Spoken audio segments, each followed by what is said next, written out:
In this video, we are going to understand how to analyze the algorithm. So, what are the different criteria for analyzing the algorithm?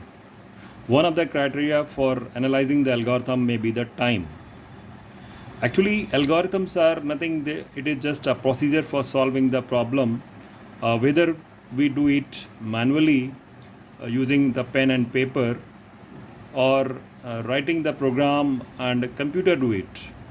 So whatever the method, our objective is to understand whether it is a very lengthy and time consuming or it is a very faster. Okay, means our objective is to know that whether the algorithm is very time consuming or it is a very faster. So it is very important criteria for the analyzing of the algorithm. So any algorithm should be time efficient and the faster. So means if any problem can be solved by the multiple algorithms or by the multiple solution, then we choose that solution which is very efficient or it may be a very time efficient. So after writing algorithm, we analyze how much time it is taking.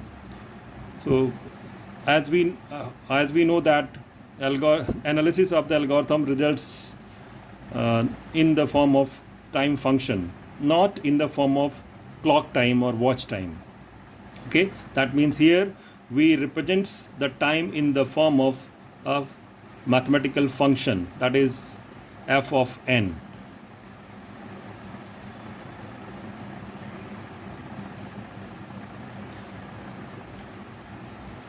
Second criteria for analyzing the algorithm is the space. Since the algorithms are basically required to be implemented in the form of program, so we must know how much memory space is to be consumed by this algorithm.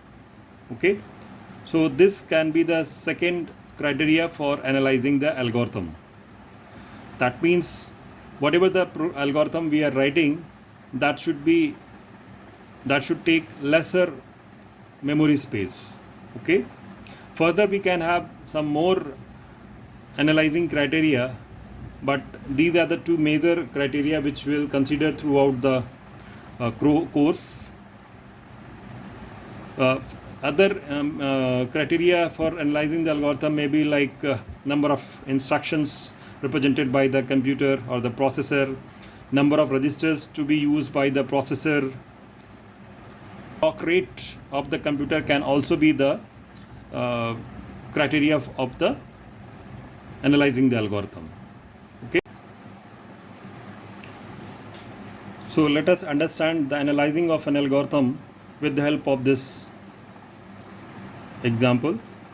Here in the example I am taking a very simple algorithm of swapping of the values of the two variables. You are familiar with this function. So first we will do the time analysis and then we will do the space analysis. So actually time means how much time it will take. This is not exactly the time, watch time or the clock time. So we will assume every statement takes 1 unit of time. So the total of 3 unit of time it will take, so which can be represented as the value of function f of n.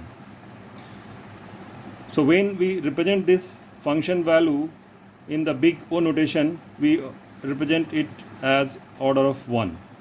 So whatever is the value of function n, whether it is 3, if it is a constant, whether it is 3 or 10 or 20 or 30 or 100, whatever it is, if it is a constant value, we always represent it with the help of order of 1. So next is space analysis. So here variable A is taking 1 memory unit, B 1 unit of memory, temp is taking 1 unit of memory. So a total of 3 unit of memory is being used by this algorithm. So the space function can be represented as s of n equals to 3. So again it is coming as a constant value.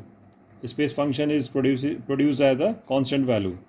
So big O representation will be order of 1. Okay, means if a constant value is generated by the space function or the time function, it will always be represented as order of 1. Okay,